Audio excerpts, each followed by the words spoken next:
Bueno, entonces entrando en materia del día de hoy,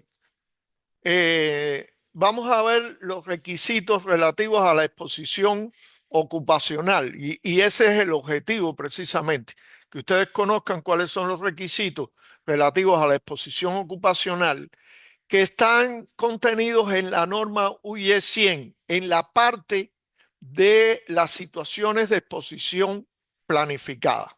Y un poco para clarificar eso, vamos a hacer una introducción y vamos a ver en cuanto a la exposición ocupacional estos 6 aspectos que aparecen aquí en el temario. Quiere decir, vamos a hablar sobre la clasificación de zona, sobre las reglas o procedimientos de protección y seguridad, las reglas locales que se le llama también.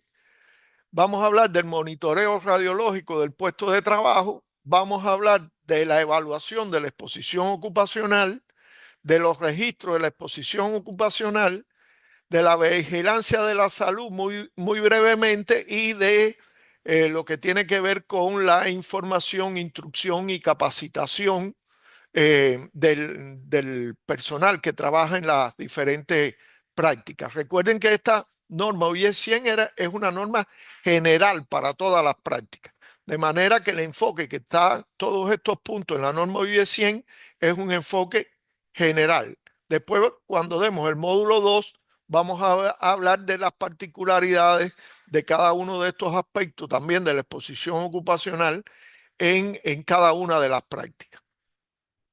Entonces, un poco para entrar en materia, es bueno recordar que teníamos 3 situaciones de exposición, que eran la exposición planificada, la exposición de emergencia y las exposiciones existentes.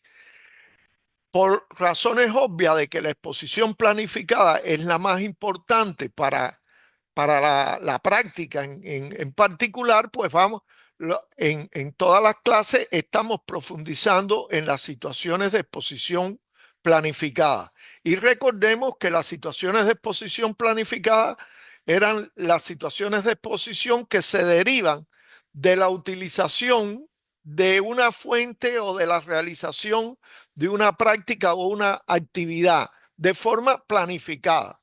Quiere decir, en general, todas las prácticas que hacemos son siempre situaciones planificadas y por eso está dentro de las situaciones de exposición planificada.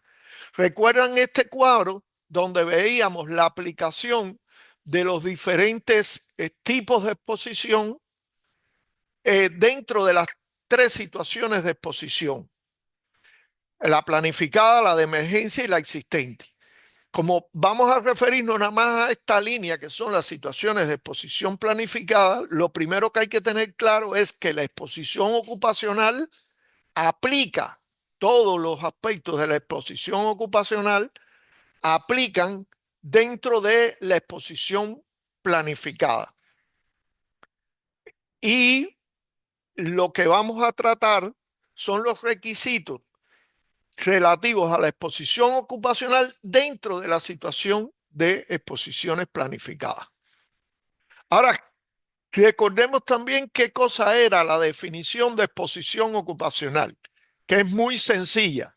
La exposición que sufren los trabajadores en el curso de su trabajo, durante la realización de su trabajo. Quiere decir, los trabajadores, operadores, médicos, enfermeras, etcétera, se exponen durante la realización de su trabajo y esa exposición que ellos reciben se va a regir por un grupo de requisitos que están regulados en la norma UE 100 en el capítulo de la exposición ocupacional.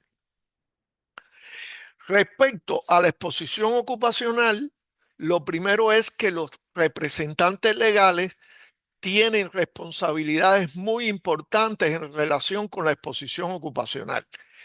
Y el artículo 99 de la norma dice en general que los representantes legales son responsables por la protección ocupacional de los trabajadores y velarán porque se optimice la protección y la seguridad y no se superen los límites de dosis que establece la norma UE 100. Quiere decir, aquí nos está diciendo que todo lo que hagan los representantes legales al final tiene que garantizar cumplir con los tres principios de la protección radiológica.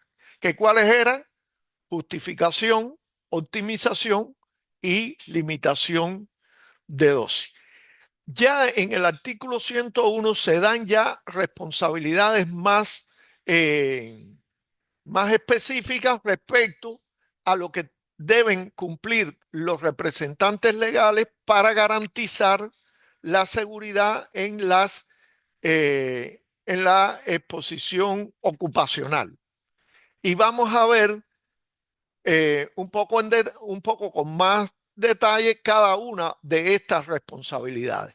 La primera tiene que ver con que se controle la exposición ocupacional para que no se superen los límites de dosis correspondientes a la exposición ocupacional y que están especificados en la norma UE 100. Como ustedes saben, y ya vimos, los límites de dosis eran 20 milisievert como promedio en 5 años y no más de 50 milisievert en un año para la exposición a cuerpo entero.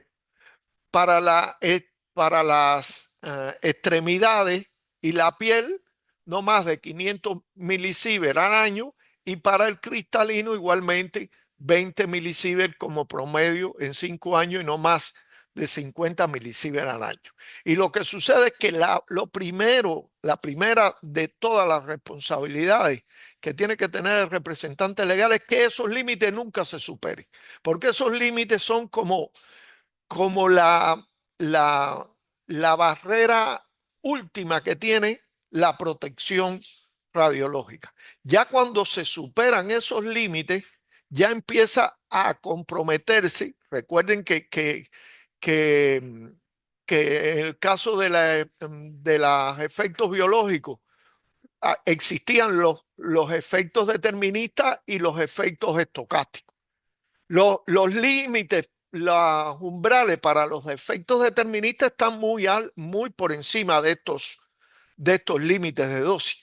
Pero ya para los efectos estocásticos, lo que tienen que ver con la probabilidad de ocurrencia de un cáncer o algo así, pues si se superan estos límites, ya entra un poco en riesgo el hecho de que esa probabilidad se puede hacer comparable con o mayor que la probabilidad de otros riesgos que acepta la sociedad. No sé, el riesgo de un accidente de auto, el riesgo de caída de un avión, etcétera. Entonces, los límites de dosis son algo que hay que velar muy bien y que nunca se deben sobrepasar. Y esa es una cosa que el representante legal tiene que crear todos los mecanismos para garantizar. Lo segundo es que se optimice la protección y seguridad de manera tal que tampoco, aunque no se sobrepasen los límites, que las dosis sean lo más bajas razonablemente alcanzables, porque recuerden ustedes que había un comportamiento lineal de la probabilidad de ocurrencia de los efectos estocásticos con la dosis. Y eso nos decía que si mientras mayor era la dosis, aunque fuera baja, mayor era el riesgo de ocurrencia de los efectos estocásticos. Entonces, es el segundo principio de la protección radiológica, el de optimización, y tiene que el representante legal velar siempre por él. Y para eso hay tres elementos básicos de la protección que nunca se deben descuidar: distancia, tiempo y blindaje. Habrá que hacer una combinación de estos elementos para garantizar que se optimice la protección y la seguridad. Hay otros dos aspectos que están también dentro de las responsabilidades que debe garantizar el representante legal, y es que se registren las decisiones relativas a la medidas de protección y seguridad y se pongan en conocimiento, por supuesto, de los trabajadores y de las partes interesadas, y que se establezcan políticas, procedimientos y disposiciones para garantizar la protección y seguridad según lo que establece el reglamento. Entonces, habrá que también eh, contar con suficientes políticas, procedimientos y disposiciones que vayan dirigidos a eso. Y eso no es algo espontáneo, eso es algo que tiene que generar y crear el representante legal. Lo otro es que se faciliten medios, equipos y dispositivos adecuados y suficientes para garantizar la protección y seguridad. Por supuesto, atendiendo al riesgo de cada práctica y a las especificidades de cada práctica. No son los mismos equipos los que se requieren y dispositivos los que se requieren en la práctica, por ejemplo, de odontología, que los que se requieren en medicina nuclear o intervencionismo. Entonces, siempre eso tendrá que adecuarse de acuerdo a los riesgos de la práctica. Otra cuestión importante que deben garantizar los representantes legales es que se presten a los trabajadores los servicios de vigilancia de la salud y adecuado, y que esa vigilancia sea monitoreada, la salud sea monitoreada a intervalos adecuados, y que se suministren equipos de monitoreo y equipos de protección individual para garantizar la protección radiológica de los trabajadores. Y ahí va desde un delantal plomado que tiene que garantizar el representante legal que exista, un equipo de monitoreo, de medición, que dependiendo de las prácticas que sea y los riesgos que existan, pues debe también garantizar que exista. Debe garantizar no solo que exista el equipo, sino que esté calibrado y que esté debidamente funcionando para cumplir las tareas. Quiere decir, ahí hay un universo muy grande de medios que pudieran ser requeridos dependiendo de la práctica. Y en algunas prácticas se requieren menos recursos, pero hay otras prácticas que requieren más recursos. Y eso también debe garantizarlo el representante legal. Cruz, Un tengo una elemento, pregunta. sí, ¿Puedo hacer? sí, claro, claro. Tengo una consulta. Porque yo trabajo en una clínica nuclear y nosotros usamos el calibrador de dosis, el cual no está calibrado porque no hay quien lo calibre en el país. Ujú. Y creo que y no sería también como que no se está cumpliendo ese paso anterior, A ver, porque con esa dosis nosotros se determina la dosis que recibe el paciente y el claro, equipo no está calibrado. Y es un tema claro. de país también eso, Muy porque buena, muy buena no hay. muy bueno su comentario, doctor. ¿Por qué? Porque a ver, no lo estamos poniendo aquí ahora porque estamos viendo la exposición ocupacional, que es la que recibe el trabajador.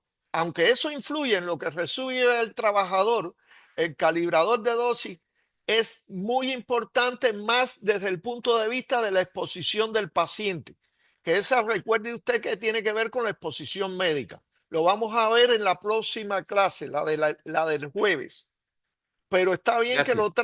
está bien que lo traiga aquí a colación porque eh, como veremos después en la clase del jueves, aunque no exista la forma de calibrarlo aquí en el país, hay que buscar otro tipo de medidas que también a, van a contribuir a que lo que mide el calibrador de dosis sea adecuado. Así que dejemos esa buena pregunta ahí en el tintero y en la clase que viene la vemos, porque ahora no estamos ciñendo a lo que es la exposición ocupacional, ¿eh? Pero gracias de todas formas por la pregunta.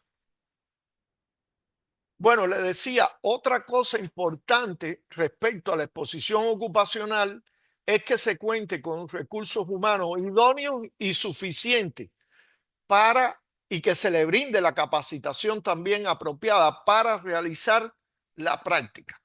Obviamente, si los recursos humanos no son suficientes, lo que va a ocurrir probablemente es una sobrecarga o una sobrecarga de los recursos que existen, y eso va a influir en que las dosis que reciban los trabajadores probablemente sean mayores.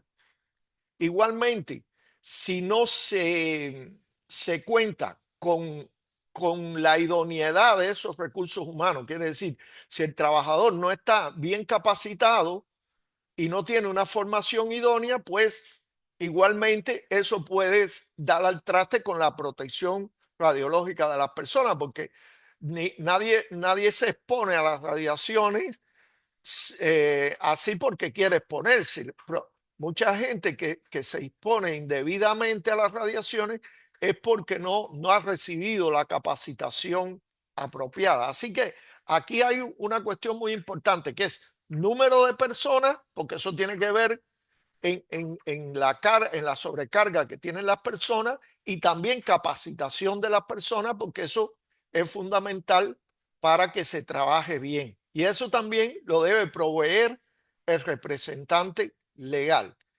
Y por último, el representante legal debe garantizar que se lleven registros adecuados para poderle demostrar a ustedes mismos, a los trabajadores, y ustedes incluso demostrar a terceros de que la exposición ocupacional se cumple de acuerdo a los requisitos fijados en esta norma. Es decir, no vale decir, no, mis trabajadores tienen dosimetría. Ah, bueno, pero enséñeme el registro de las dosis que reciben sus trabajadores. Ah, no lo tengo. Eso no vale, porque en ese caso no puede haber un control adecuado. Y pongo el ejemplo burdo de la dosimetría, pero también hay otros ejemplos de aspectos que debe registrar el representante legal, como es la capacitación misma de los trabajadores, como es precisamente las calibraciones de equipos de monitoreo, de medición, etcétera, etcétera.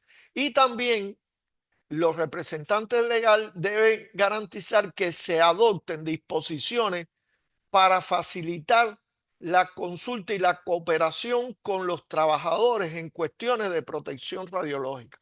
Muchas veces el representante legal, desgraciadamente, está en un escritorio lejos del puesto de trabajo y no está al tanto de la realidad de la protección radiológica que tiene el trabajador que está manipulando los equipos o las fuentes radioactivas. Entonces, lo mínimo que puede hacer el representante legal es crear esos espacios de consulta que permitan a los, y cooperación con los trabajadores, que permitan a los trabajadores hacerle llegar sus preocupaciones respecto a la protección radiológica, porque lógicamente eso incide en la salud de los trabajadores. Y por supuesto que existan condiciones necesarias para promover lo que se llama cultura de seguridad. La cultura de seguridad es un concepto que es un poco abstracto, que mucha gente se molesta cuando alguien le dice, usted no tiene una cultura de seguridad, y a veces personas que pueden ser médicos muy bien formados, que nadie cuestiona que tengan conocimientos adecuados para desempeñarse como médicos, no tienen una adecuada cultura de seguridad, porque no cumplen los requisitos, no prestan atención a las medidas de protección radiológica, y eso es algo intangible, pero es algo que al final pesa mucho en la seguridad que pueda existir en una instalación. Bueno, hay otras cosas también que tienen que garantizar los representantes legales, que tienen que ver, por ejemplo, con el manejo que se le dé a las trabajadoras que puedan estar embarazadas. Que una vez que la trabajadora lo notifique al representante legal que está embarazada, pues el representante legal tiene que crear las condiciones para que esa trabajadora no reciba dosis que puedan superar determinados niveles establecidos en este artículo 102 de la norma, y que puedan poner de alguna forma en riesgo al embrión o al feto.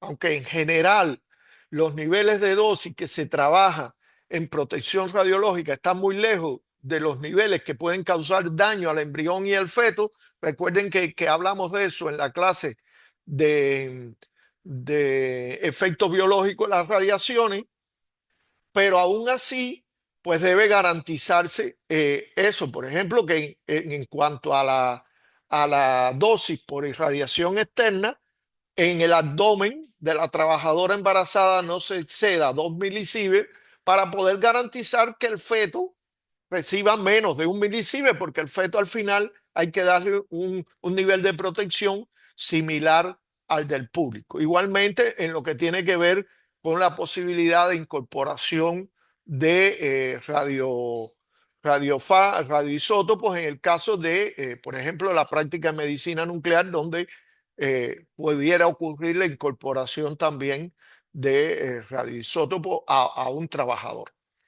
Y también en el artículo 104 dice que los representantes legales velarán porque todos los trabajadores expuestos a las radiaciones ionizantes, eh, que, que de alguna forma no estén implicados en la práctica, pero que se expongan a un determinado nivel, no reciban dosis que sean superiores a las que recibiría un miembro del público. Quiere decir, si ya un trabajador va a recibir, un trabajador, por ejemplo, de la clínica, que no trabaja en radiodiagnóstico, pero que trabaja en alguna, es una secretaria o algo de eso. Si ella, hay que garantizar que ella nunca reciba dosis mayor que la que recibiría cualquier miembro del público. Quiere decir, a esos trabajadores que no están directamente involucrados en la práctica, hay que garantizarles un nivel de protección similar a los miembros del público. Y bueno, hasta ahí estuvimos viendo que a los representantes legales se le dan muchas responsabilidades y está bien que así sea, pero también la norma en el artículo 108 dice cuáles son los requisitos o las responsabilidades que deben cumplir los trabajadores. Ustedes, los trabajadores ocupacionalmente expuestos, al final todos en este curso son trabajadores ocupacionalmente expuestos. Bueno, vean que primero que todo es observar las reglas y los procedimientos que sean aplicables a la práctica que ustedes hacen. No vale nada con que el representante legal establezca reglas locales y procedimientos si después los trabajadores no lo aplican. Es decir, eso es un deber primordial que tienen que tener los trabajadores. Lo segundo es usar correctamente el equipo de monitoreo o el equipo de protección individual. Si de nada vale igual que el representante legal gaste dinero adquiriendo equipos, adquiriendo una dosimetría para el trabajador, adquiriendo medios de protección, delantales, etcétera, para el trabajador, si después el trabajador no lo usa. Entonces, esa es una responsabilidad que debe tener el trabajador. Lo otro es cooperar con el representante legal en lo que respecta a la protección y seguridad. Quiere decir, si ustedes como trabajadores ven algo que les preocupa desde el punto de vista de la protección radiológica, hay que buscar las vías a través del responsable de protección radiológica, a través del jefe del servicio, de hacerle llegar eso al representante legal, para que el representante legal, que es el que tiene los recursos al final, pueda accionar. De nada vale con ver cosas malas y no reportarlas. No sé, se rompió el delantal que uso, está todo roto y está afectando la protección radiológica de los trabajadores que entran a hacer un procedimiento intervencionista. Bueno, eso hay que reportarlo para cooperar con el representante legal en que ese problema se solucione. Lo otro, facilitar al representante legal todas las, todas información sobre sus actividades laborales, tanto las pasadas como las presentes. Porque, por ejemplo, si usted trabaja en varios servicios, el representante legal necesitará saber la dosis que usted recibe por el dosímetro que usted usa en el otro servicio, porque usted al final es una sola persona y su límite de dosis no es solo para la dosis que usted recibe en la clínica A. Su límite de dosis es para la dosis que usted recibe en todas las clínicas donde usted trabaja. La sumatoria de la dosis que usted recibe en todas las clínicas. Entonces, usted tiene que proveer esa información al representante legal para que él sepa que usted trabaja en otras clínicas y que usted allá se expone, que ya usted recibe en aquella clínica un determinado nivel de dosis. De manera que si el trabajo que le manda a hacer usted pudiera poner en riesgo el límite de dosis de usted como trabajador, pues él esté informado de eso y no lo ponga en riesgo el límite. Recuerden que el límite es lo que nunca eh, debemos alcanzar. Lo otro es abstenerse de cualquier acto deliberado que pueda originar un problema de protección radiológica que de alguna forma esté expuesto en esta norma UE 100. Eh, Lamentablemente, a veces la gente piensa que, por ejemplo, exponiendo mi dosímetro deliberadamente, voy a lograr algún beneficio. Bueno, eso es algo que la norma condena, esta norma no permite y hacerlo sería violar por ustedes lo que la norma establece y estarían igual que el representante legal puede estar sujeto a sanciones por las cosas que no haga o que haga mal, ustedes como trabajadores también pueden estar sujetos al régimen de sanciones por hacer actos de este tipo. Y por último, aceptar toda la información, instrucción y capacitación en materia de protección radiológica. De nada vale que el representante legal programe hacer un curso de protección radiológica, programe hacer un ejercicio de emergencia o cualquier otro tipo de instrucción y capacitación si el trabajador se niega a recibir eso. Eso igualmente estaría violando los requisitos de la norma y por ende también pudiera ser objeto de sanción. Como ven, el trabajador ocupacionalmente expuesto, pues tiene que de alguna forma también colaborar en esto, porque si el trabajador no colabora en estos aspectos, pues difícilmente, por mucho esfuerzo que haga el representante legal, se pueda cumplir la norma. El artículo 109 dice que el trabajador que perciba circunstancias que pudieran afectar negativamente la protección y seguridad informará lo antes posible de tales circunstancias al representante legal, al titular de la autorización. Eso está en línea con lo que ya habíamos dicho anteriormente.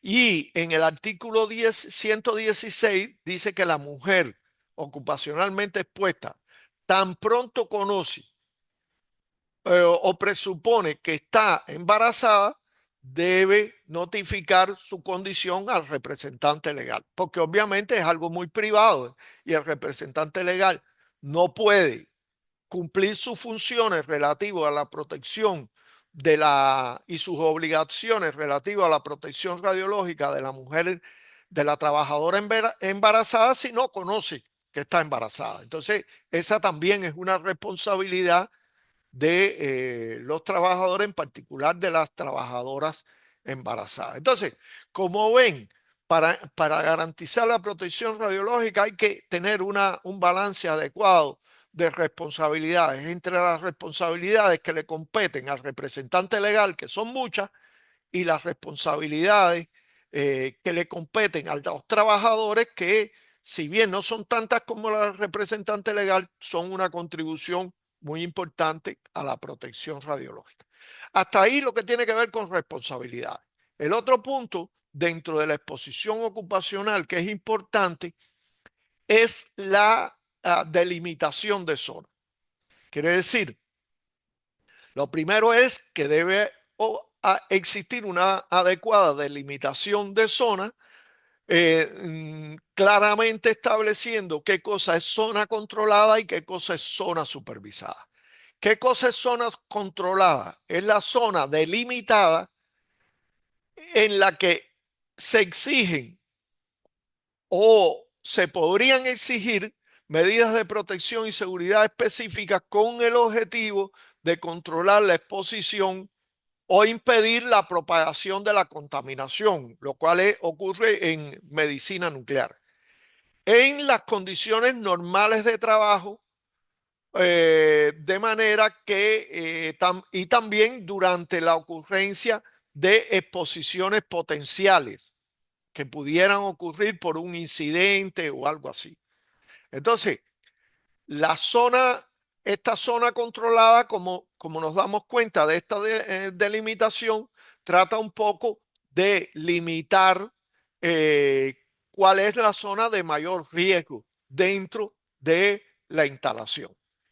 Y es por eso que en la norma, en el artículo 16, dice que a los fines de delimitar una zona controlada, el representante legal debe delimitar por medio físico esa zona.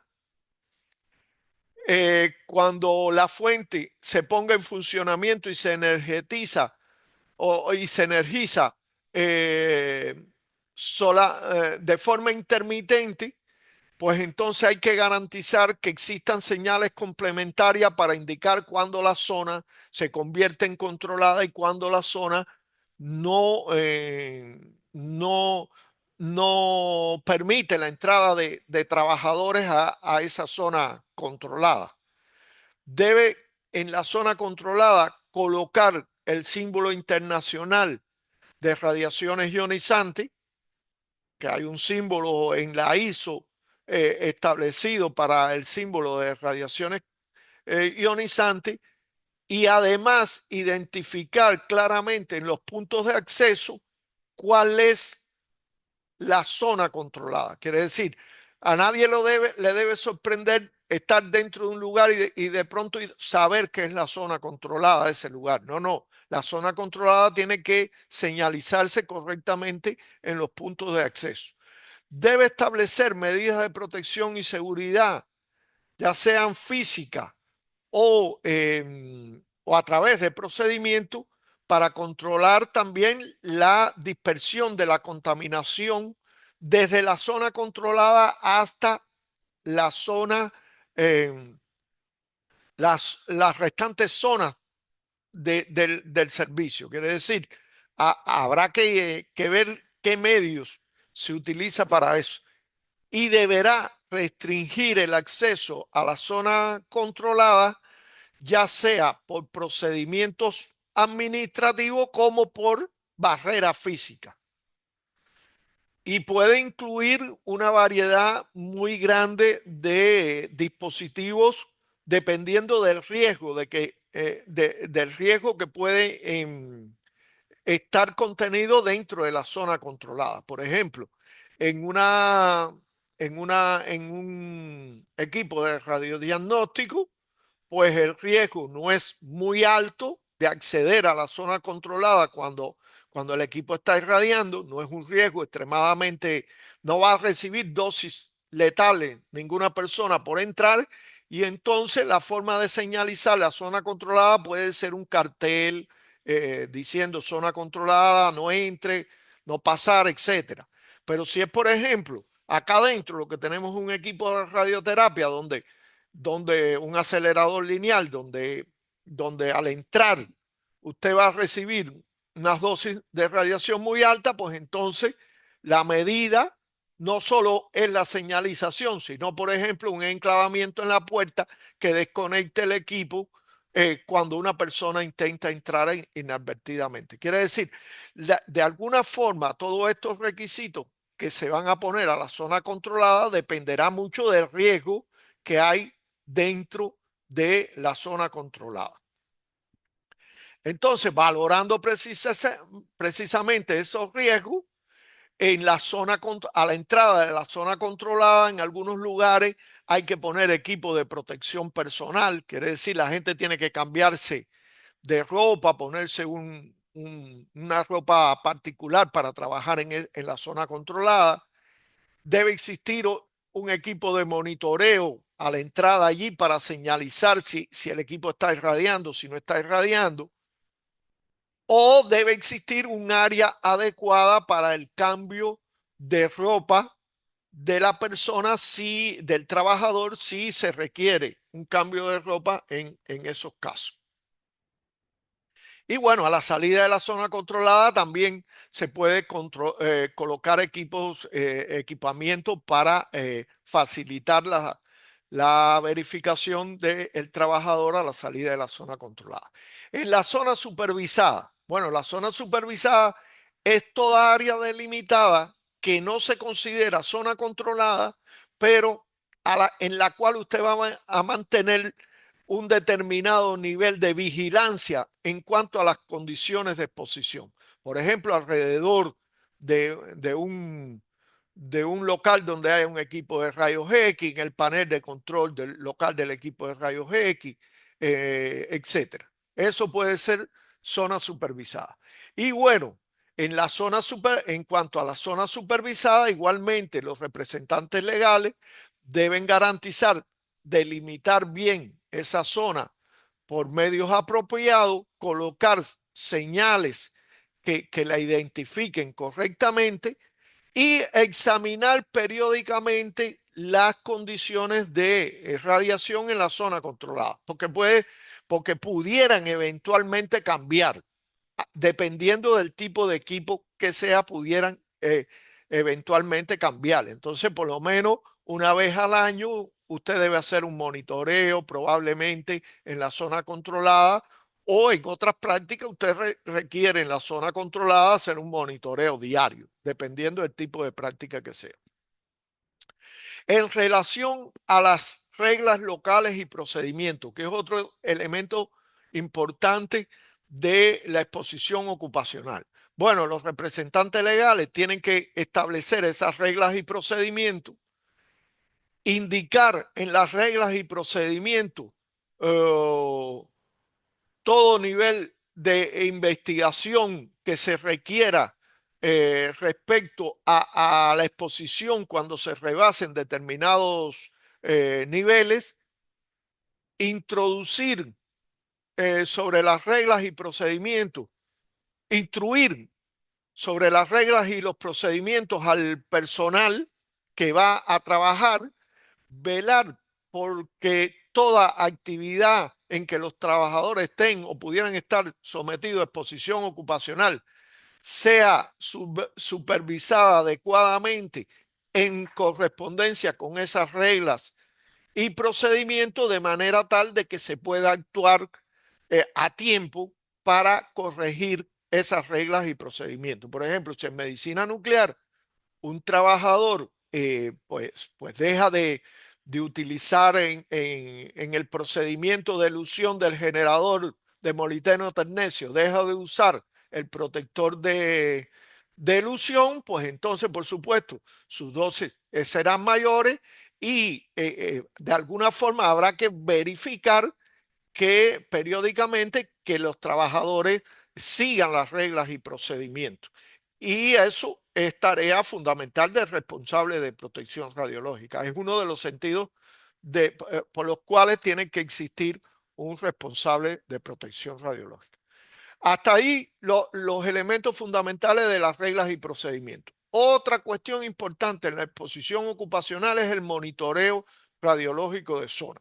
¿Y qué cosa es el monitoreo? Es el proceso de medición de dosis, tasa de dosis, contaminación superficial, etcétera, en las diferentes zonas donde ocurre la exposición ocupacional y la interpretación de esos resultados. Quiere decir, no es medir por medir, hay que medir e interpretar también los resultados. Y en tal sentido, los representantes legales en relación con el monitoreo radiológico del puesto de trabajo deben garantizar implementar el monitoreo y el registro de esas mediciones, deben garantizar que el programa de monitoreo sea adecuado dependiendo de los riesgos que tenga la práctica, deben elaborar informes periódicos sobre la exposición ocupacional basado en los resultados de ese monitoreo y deben verificar el cumplimiento de los requisitos sobre el control de la exposición ocupacional, particularmente las restricciones y los límites de dosis que se establezcan en la instalación en particular. En el artículo 126 de la norma dicen los elementos claves que tiene que tener un programa de monitoreo, que son la magnitud que va a ser medida, dónde y cuándo debe ser medida, los métodos y procedimientos de medición y los niveles de referencia que deben ser adoptados. Las magnitudes dependerán del tipo de práctica. Por ejemplo, en medicina nuclear, probablemente sea necesario medir tasa de dosis de radiación beta-gamma, que son los principales isótopos que se usan, contaminación superficial y contaminación en aire, por ejemplo, si se usaran isótopos volátiles en determinadas condiciones. Y eso tendría que incluirlo el programa de monitoreo. El radiodiagnóstico, claro que es más sencillo porque con solo medir tasa de dosis de radiación X, de los rayos X, pues entonces sería suficiente para el programa de monitoreo. ¿Dónde y cuándo medir?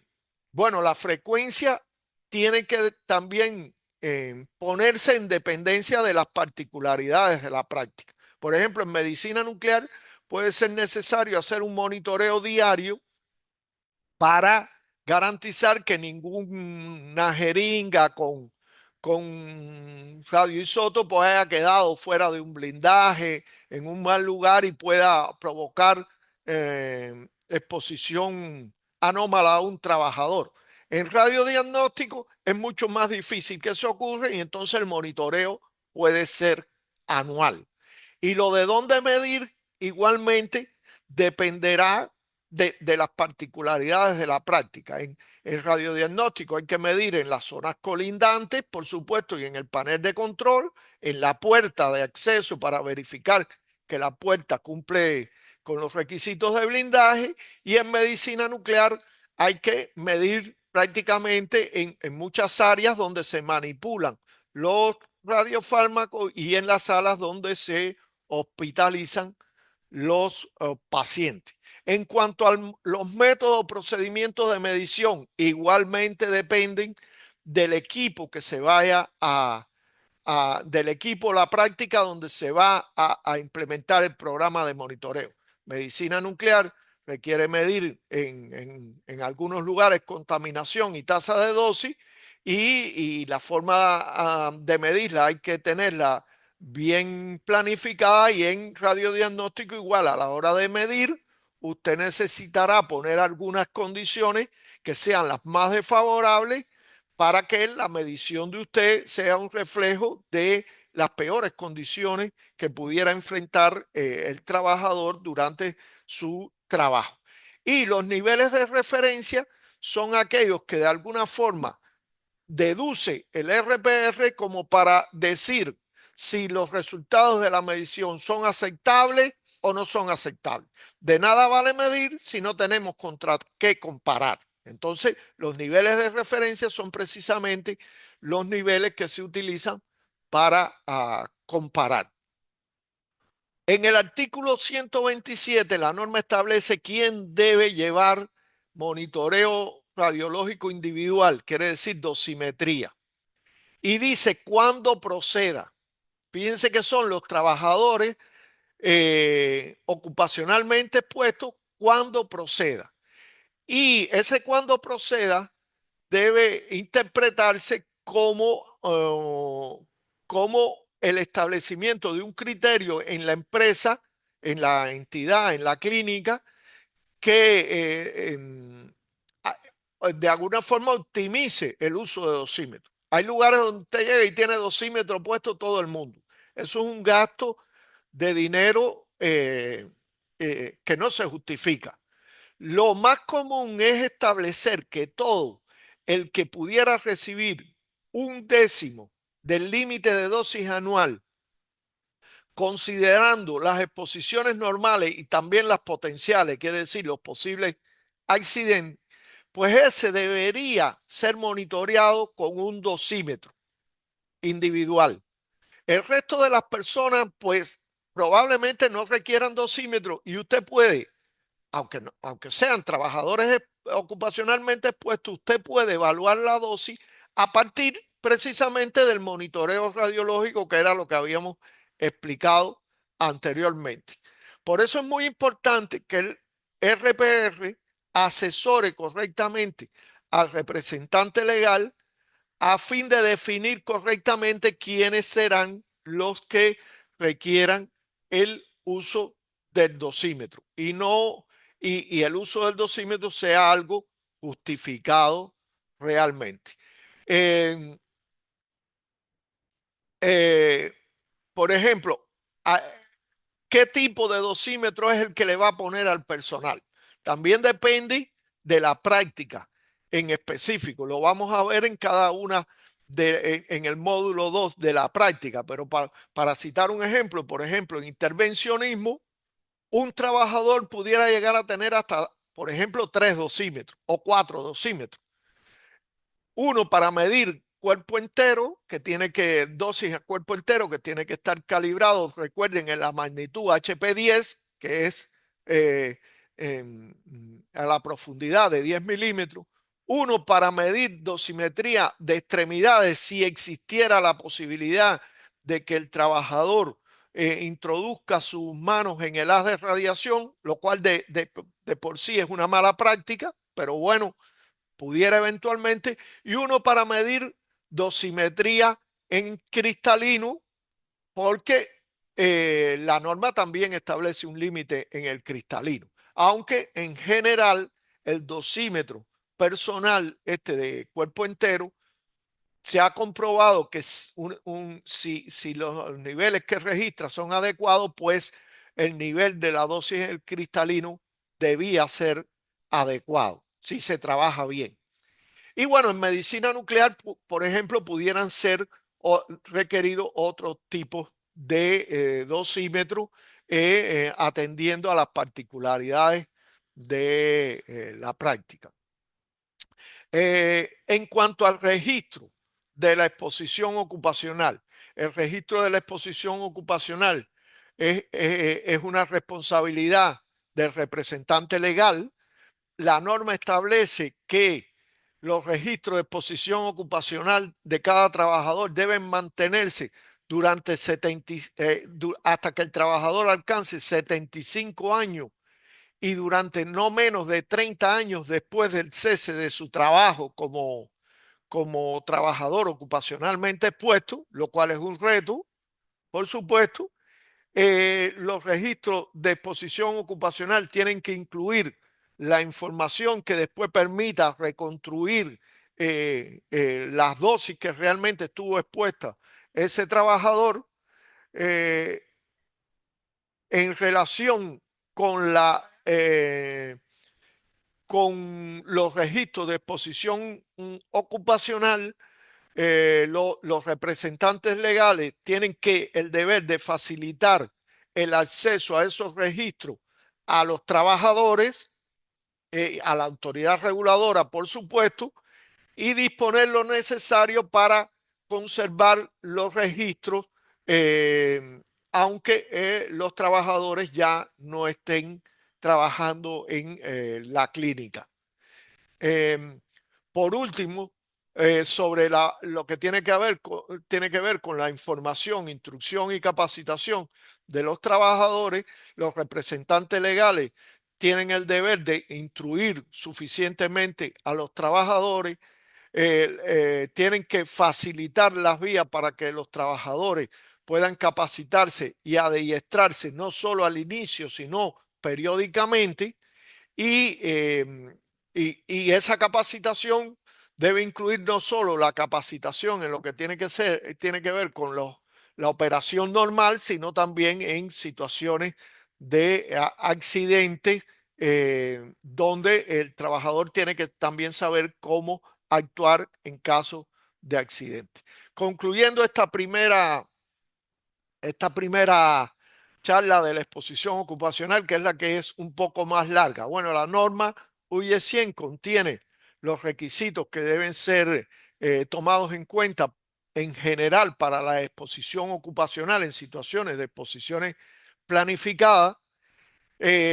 Fundamental aquí la delimitación de zona, el monitoreo radiológico del puesto de trabajo, la vigilancia radiológica individual y el registro de los resultados de la exposición ocupacional. Y el representante legal debe garantizar que se cumplan todos los requisitos relativos a la exposición ocupacional y recordar que el trabajador también tiene deberes y tiene que cumplir las responsabilidades asignadas en la norma. No sé si alguien tiene alguna pregunta de esta primera. Si no hay preguntas, pasamos rápidamente a la segunda charla del día de hoy. Mm, a ver.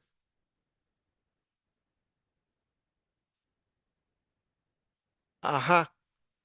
En esta segunda charla, en esta segunda parte de la clase de hoy, vamos a hablar igual de los requisitos en la parte de situación de exposición planificada, pero los requisitos que tienen que ver con la protección del público.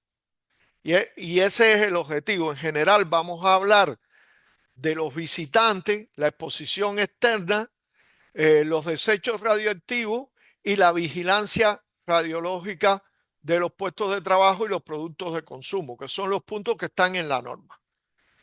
Recuerden la definición de exposición ocupacional, de situaciones de exposición planificada, y dentro de ella, pues la exposición del público también es un tipo de exposición que aplica a la situación de exposición planificada. Recordemos que para la norma, la exposición del público es la exposición sufrida por cualquier persona no clasificada como trabajador ocupacionalmente expuesto y no y que no se incluye como exposición médica. Quiere decir, todo aquel que no es paciente y no es trabajador ocupacionalmente expuesto a los efectos de la norma es público. Quiere decir, público no es el que pasa por la esquina, público es el que incluso el público interno de la clínica. Antes que nada, hay que tener en cuenta que para el público, la norma establece que la autoridad reguladora debe definir niveles de restricción de las dosis.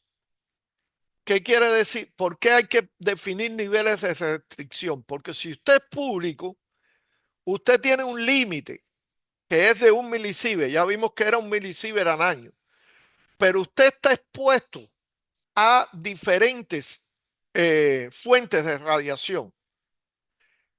Si la fuente esta A, coloreada en amarillo, estuviera diseñada para dar el límite al público y no una restricción, pues el público superaría el límite, porque cuando le sumara la fuente B, C y D, pues entonces superaría el límite. Entonces, el concepto de restricción es un nivel básico de protección para los individuos más expuestos a una determinada fuente y representa un confín superior de las dosis individuales admisibles en la optimización de la protección radiológica del público. Quiere decir, tenemos que planificar nuestra exposición del público para que la exposición que produzca mi clínica no esté referida al límite de 1 milisievert, sino esté referida a un valor menor que sea conveniente para que el público no supere el límite. Para el control de la exposición del público, hay 4 elementos que son fundamentales. El control de los visitantes, Eh, que es público. Disculpe, no Sí. se ve la diapositiva. Ah, disculpen. Ah, disculpen.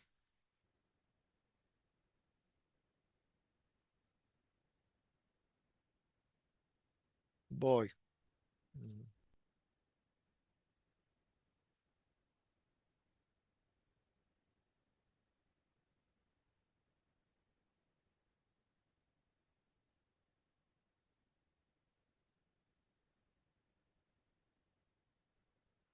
Ahora sí. Sí, sí. Ah, gracias, gracias. Disculpen, fue que no le di compartir. A ver, regreso atrás solamente un minuto.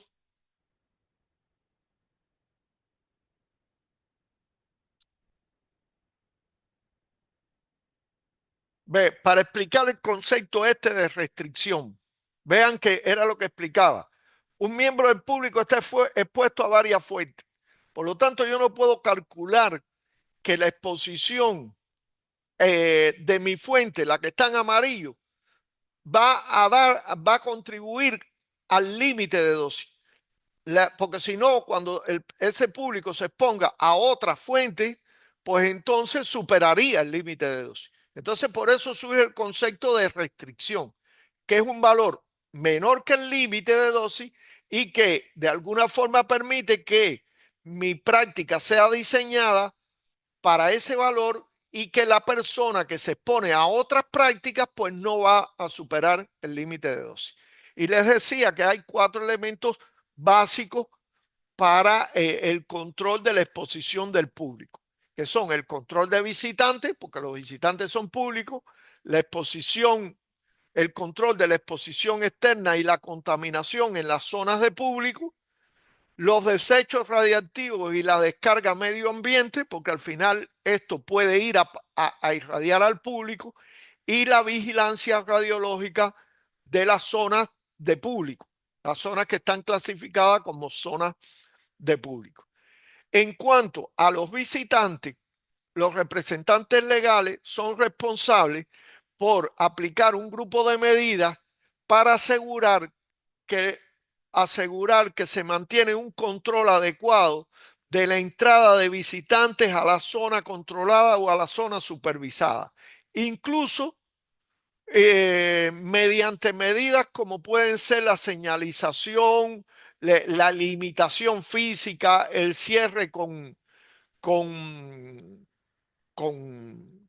llaves, con candado, etcétera, porque la principal forma que tenemos para evitar la exposición del público es impedir que el público que no requiere irradiarse entre a las instalaciones donde se trabaja con radiaciones ionizantes. Por supuesto, eso a veces no es posible para el 100% del público, pero es una primera medida que tenemos que diseñar.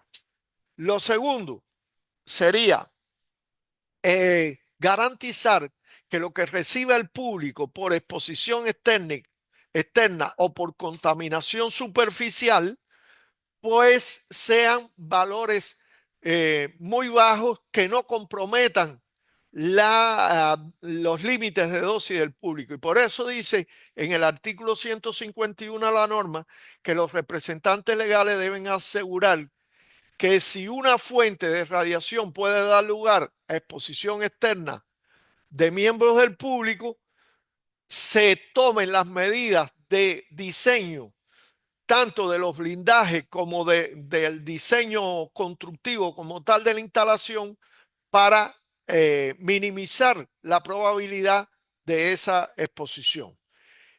Y en ese sentido, los representantes legales son responsables por establecer medidas específicas para el confinamiento en relación con el diseño y la exposición de una fuente determinada y aplicar medidas protectoras para limitar la exposición del público que pudiera ocurrir debido a contaminación. Por eso son importantes las medidas de diseño. Claro que otro problema que preocupa mucho en el público, particularmente esto es para medicina nuclear, son los desechos radiactivos y las descargas al medio ambiente. Y los representantes legales deben, en cooperación con los suministradores, tomar determinadas medidas para evitar que los desechos radioactivos puedan llegar al público e irradiar innecesariamente el público, o que las descargas al medio ambiente puedan significar un problema para él. Por ejemplo, ¿qué son las descargas? Bueno, en general las descargas son sustancias radiactivas procedentes de fuentes, por ejemplo, fuentes usadas en medicina nuclear, que se vierten al medio ambiente en forma de gases, aerosoles, líquidos o sólidos. Esas descargas debe garantizarse por el representante legal que se haya evaluado convenientemente de que si va a realizar descargas, tanto de desechos como de sustancias radioactivas, esas descargas no comprometan la exposición del público. Por ejemplo, en el caso de los desechos, en medicina nuclear, una vía que se utiliza es el almacenamiento temporal para esperar que esos desechos decaigan lo que sea necesario y no comprometan a la hora de ser evacuado como un desecho común, no comprometan la exposición del público. Entonces, esas son medidas que son importantes implementar en aquellas prácticas. Esto no es para radiodiagnóstico e intervencionismo, sino en aquellas prácticas donde se manejan fuentes radiactivas como tal. Y por último, es importante también para la exposición para controlar la exposición del público, que exista un adecuado programa de monitoreo radiológico o de vigilancia radiológica de las áreas de público. El programa de monitoreo de las áreas de público generalmente está vinculado al programa de monitoreo general que tiene la instalación. De manera que cuando usted hace monitoreo, por todo lo que explicamos, para la protección del trabajador, e incluya también áreas de público y usted pueda demostrar que efectivamente el público, los niveles de exposición del público no comprometen los límites de dosis que para público y las restricciones que para el público establece la norma. De manera que usted, si mañana, digamos, hay una casa de vivienda al lado de una clínica y esa casa de vivienda se preocupa porque usted maneja equipos generadores de radiaciones ionizantes o algo así, usted pueda demostrar fehacientemente a esa persona que es público de que los niveles de dosis a que él se expone están muy por debajo de los que potencialmente pudieran ocasionarle un daño. Bueno, en sentido general, en la clase de hoy hemos visto los aspectos de los requisitos de protección radiológica relativo a la exposición ocupacional y la del público. En cuanto a la del público, sabemos que es importante el control de visitantes, el control de la exposición externa y la contaminación cuando corresponda, el tema de los desechos radioactivos y la descarga y el tema de la vigilancia radiológica de las zonas de público, y el representante legal al final deberá garantizar que se cumplan también estos requisitos para poder demostrar al público y a la autoridad reguladora de que se han tomado en cuenta y que no hay ningún riesgo respecto a la exposición del público. Hasta ahí lo que teníamos planificado para la clase de hoy. No sé si alguien quiere hacer alguna pregunta. ¿Alguien? Déjame ver el chat por si acaso. Sí, tenía que ver con que no se veían las diapositivas. ¿Alguien quiere hacer alguna pregunta? ¿Está el micrófono abierto? Sin problema. Cruz, Sí, buenas, yo tengo una pregunta. sí. De la primera parte de la charla, cuando pusiste aquella tabla de que decía las situaciones de exposición y los tipos de exposición, Ajá. y decía que para la exposición médica no aplica la situación de exposición de emergencia. Muy No buena, entiendo por qué. no, muy buena pregunta, porque las situaciones de emergencia se ven en la norma como situaciones que rebasan las posibilidades de la institución, como aspectos de incidentes que pudieran rebasar las posibilidades que tiene la exposición, la instalación. El caso de la exposición en el caso de la exposición de accidental, que eh, se le llama así, exposiciones accidentales e incidentales de los pacientes, se considera que es un tema que tiene que ser gestionado por la propia institución en los marcos de la exposición médica, porque todo lo del paciente se restringe se debe ver en los marcos de la exposición médica. De manera que los accidentes con pacientes son accidentes que se le aplica requisitos de la exposición médica. Y cuando veamos mañana los requisitos, escucha, mañana no, pasado mañana el jueves, los requisitos de la exposición médica, vamos a ver que una parte tiene que ver con el manejo de estas exposiciones accidentales e incidentales involuntarias, que son involuntarias también, que pueden ocurrir con los pacientes. Y es por eso que ahí se pone que no aplica para la emergencia, las situaciones de emergencia. Pero es un tema que provoca confusión, así que es muy lógica tu pregunta. Dale, perfecto, gracias. ¿Alguna pregunta más? ¿No hay más preguntas? Bueno, como siempre, muchas gracias a todos. Eh, y bueno, nos vemos el jueves para concluir el primer módulo del curso. Es importante porque a mí me sigue preocupando que veo pocas personas conectadas respecto a la cantidad que somos, que están registrados. Insisto que es importante que vayan viendo las charlas después, diferidamente, en EVA, están ahí todas, para que puedan dar el examen, porque el objetivo es que puedan dar el examen y todo el mundo pueda obtener el certificado, ¿no? Así que bueno, muchas gracias y nos vemos el jueves.